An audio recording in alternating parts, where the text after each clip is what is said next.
செய்திகள் தொடர்கின்றன. பிரதமர் அறிவித்தபடி கூடங்குளம் அணுமின் நிலையத்தில் விரைவில் மின் உற்பத்தி தொடங்கும் என்று மத்திய அமைச்சர் நாராயணசாமி தெரிவித்துள்ளார். சென்னை விமான நிலையத்தில் செய்தியாளர்களுக்கு பேட்டியளித்த நாராயணசாமி, பிரதமர் மன்மோகன் சிங் ரஷ்ய பயணத்தின் போது கூடங்குளம் அணுமின் நிலையம் விரைவில் செயல்படும் என்று மின் உற்பத்தி செய்வதற்கான ஆயத்த பணிகள் செய்யப்பட்டு வருவதாக தெரிவித்தார். கூடங்குளம் மற்றும் சுற்றுப்புறத்தில் உள்ள மக்களின் வாழ்வாதாரத்தை மேம்படுத்த குடிநீர் வசதி, தெருவிளக்கு வசதி, பள்ளி கட்டிடம் போன்ற உள்கட்டமைப்பு வசதிகளை மேம்படுத்தியும் குடிசை வீடுகளை கான்கிரீட் வீடுகளாக மாற்றவும் மத்திய அரசு நடவடிக்கை எடுத்து வருவதாக குறிப்பிட்டார்.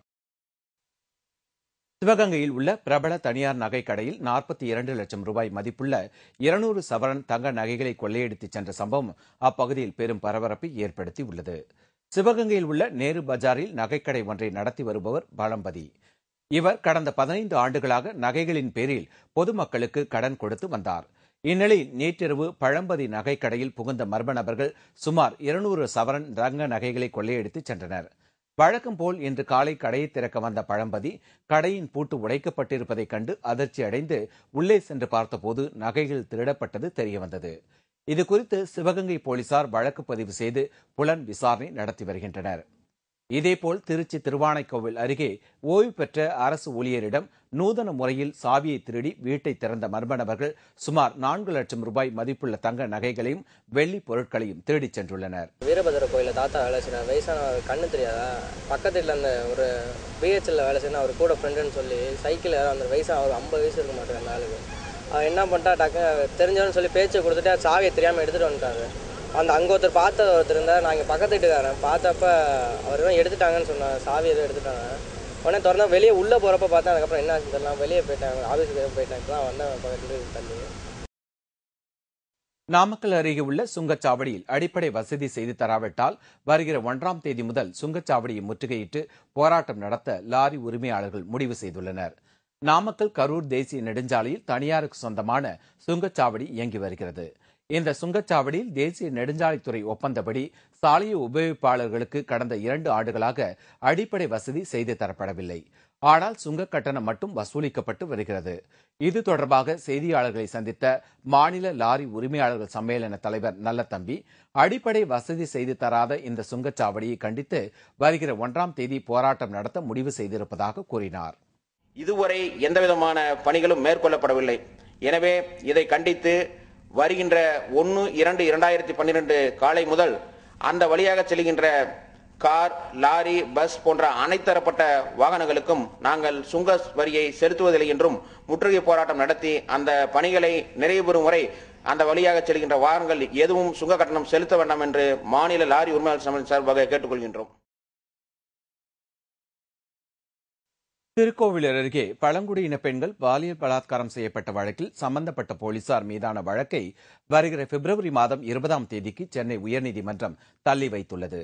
விழுப்புரம் மாவட்டம் திருக்கோவிலூர் அருகே உள்ள டி மண்டபம் கிராமத்தைச் சேர்ந்த பழங்குடியின பெண்கள் 4 பேர் பாலியல் பலாத்காரம் செய்யப்பட்டனர். இந்த சம்பவம் தொடர்பாக காவல்துறையைச் சேர்ந்த ஆய்வாளர் ரேவதி மற்றும் 4 காவலர்கள் மீது சென்னை உயர்நீதிமன்றத்தில் வழக்கு தொடரப்பட்டுள்ளது. இந்த வழக்கை விசாரித்த தலைமை நீதிபதி ஒய்.எம். இக்பால், நீதிபதி சிவஞானம் ஆகியோர் இந்த வழக்கில் காவல்துறையும் அரசு தரப்பு பதிலளிக்க வேண்டும் என்று தெரிவித்தனர். மேலும் இந்த வழக்கை வருகிற பிப்ரவரி 20ஆம் தேதிக்கு தள்ளி வைத்து நீதிபதிகள் உத்தரவிட்டனர். வழக்கை விசாரித்த நீதிபதிகள் ஏற்கனவே இது தொடர்பாக முன்னமே ஒரு மனு நிலுவையில் இருப்பதால் அந்த மனுவோடு சேர்த்து இந்த மனுவை விசாரிப்பதாக சொல்லியுள்ளார்கள். இதற்கிடையில் அரசு இந்த மனுவிற்கு தனது தரப்பை வரும் பிப்ரவரி 20ஆம் தேதிக்குள் பதிலை தாக்கல் செய்யுமாறு உத்தரவிட்டுள்ளனர். கிளை செயலாளர் பதவி பறிக்கப்பட்டதால் வேதனை அடைந்த அதிமுக பிரமுகர் எம்ஜிஆர் சமாதி முன்பு இன்று காலை தீக்குளித்து தற்கொலை செய்து கொண்ட சம்பவம் அங்கு பெரும் பரபரப்பை ஏற்படுத்தி உள்ளது. மதுரை அடுத்த உசிலம்பட்டி அருகே உள்ள மாதரை கிராமத்தைச் சேர்ந்தவர் நாகேந்திரன் அதிமுக கிளை கழக செயலாளராக இருந்து வந்தார். இவரை கடந்த சில மாதங்களுக்கு முன்பு அந்த பகுதியைச் சேர்ந்த கோழிப்பண்ணை சுப்பு, பால் பண்ணை செல்வம் ஆகிய இருவரும் மிரட்டி கட்சி கிளைக்கழக செயலாளர் பதவியை ராஜினாமா செய்வதாக எழுதி வாங்கிக் கொண்டதாக கூறப்படுகிறது. பதவி பறிபோனதால் வேதனை அடைந்த நாகேந்திரன் முதலமைச்சர் ஜெயலலிதாவை சந்தித்து முறையிடுவதற்காக வந்துள்ளார். கடந்த 10 நாட்களாக சென்னையில் அலைந்து முயற்சி செய்த அவரால் முதலமைச்சரை சந்திக்க முடியவில்லை. இதனால் வேதனையடைந்த நாகேந்திரன் இன்று காலை 6:50 மணியளவில் மெரினா கடற்கரையில் உள்ள எம்ஜிஆர் சமாதிக்கு சென்று தனது உடலில் மண்ணெண்ணெய் ஊற்றி தீக்குளித்தார். இதில் உயிருக்கு போராடிய அவரை அந்த பகுதியில் காவலாளியாக வேலை செய்து வருபவர்கள் சிலர் கீழ்ப்பாக்கம் அரசு மருத்துவமனையில் சேர்த்தனர். அங்கு தீவிர சிகிச்சை அளித்தும் பலனில்லாமல் நாகேந்திரன் இறந்துவிட்டார். இந்த சம்பவம் குறித்து காவல்துறையினர் விசாரணை நடத்தி வருகிறார்கள். கிளைக்கழக செயலாளர் மாதிரியில் கிளைக்கழக செயலாளராக இருந்தார். அந்த பதவிக்கு தான் ஒன்றுக்கு போட்டி வந்து பிரச்சனை வந்து சுப்புராஜு கண்டுபிடிச்சு எழுவோவங்க எல்லாம் சேர்ந்து என் புருஷனை அடித்து பெரிய பிரச்சனை வந்து போலீஸ் 10-15 நாள் ரிமாண்டு வேற பண்ணி வச்சுருந்தாங்க. என் புருஷனை இப்படி அநியாயமாக கொண்டு விட்டாங்க. எல்லாரும் சேர்ந்து மனக்குழப்பாக வச்சுட்டாங்க சார். அரசு பேருந்து ஒன்றை கடத்தி சென்ற டிரைவர் அந்த பேருந்தை தாறுமாறாக ஓட்டியதில் 9 பேர் பலியானார்கள். பூனேயில் உள்ள அரசு போக்குவரத்து கழக பணிமனையில் இருந்த பேருந்து ஒன்றை ஒரு நபர் அனுமதியின்றி எடுத்து ஓட்டிச் சென்றார். முறையாக பேருந்து ஓட்ட தெரியாத நபர் அந்த பேருந்தை தாறுமாறாக ஓட்டியதால் விபத்துக்கள் நேர்ந்தன. சுமார் 1 மணி நேரம் அந்த பேருந்தை ஓட்டியதில் பூனே நகர வீதியில் சென்ற 9 பேர் பலியானார்கள். 27 பேர் படுகாயம் அடைந்தனர். 25 வாகனங்கள் மீது அந்த பேருந்து மோதி உள்ளது. நிலைமையை கட்டுப்படுத்த போலீசார் ஜீப்பில் வேகமாக சென்று அந்த பஸ்ஸை நோக்கி சுட்டார்கள். பஸ் டயர் பஞ்சர் ஆகி நின்று போனதால் டிரைவரை போலீசார் மடக்கி பிடித்தனர். அந்த நபர் மீது கொலை வழக்கு பதிவு செய்யப்பட்டுள்ளது. கைது செய்யப்பட்டுள்ள நபர் அரசு போக்குவரத்து ஊழியர் என்று தெரிய வருகிறது. இந்த விபத்தில் காயமடைந்த 27 பேர் மருத்துவமனையில் அனுமதிக்கப்பட்டுள்ளனர். இதனிடையே இந்த அபாயகரமான சம்பவத்தில் ஈடுபட்டவர் மனநலம் பாதிக்கப்பட்டவர் என்று விசாரணையில் தெரியவந்துள்ளது.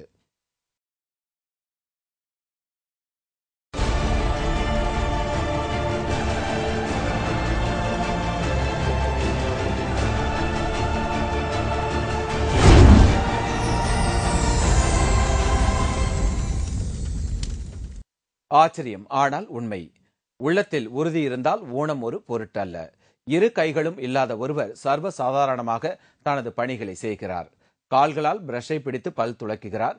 குளிப்பதற்கு கால்கள் இரண்டும் அவருக்கு உதவுகின்றன. கால்கள் மூலமாகவே அவர் எழுதவும் செய்கிறார். இதோ அவரது சாதனையை பாருங்கள்.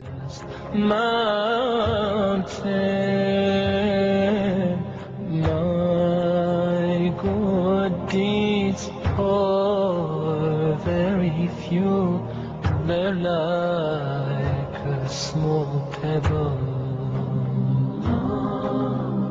I turn to you, my heart full of shame, my eyes full of tears.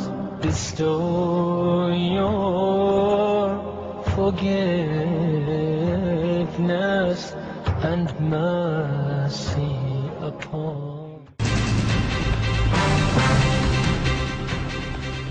PG தீவில் வரலாறு காணாத வெள்ளப்பெருக்கு. ஆயிரக்கணக்கானோர் வீடுகளை இழந்து தவிப்பு. விவரம் இடைவேளைக்கு பிறகு.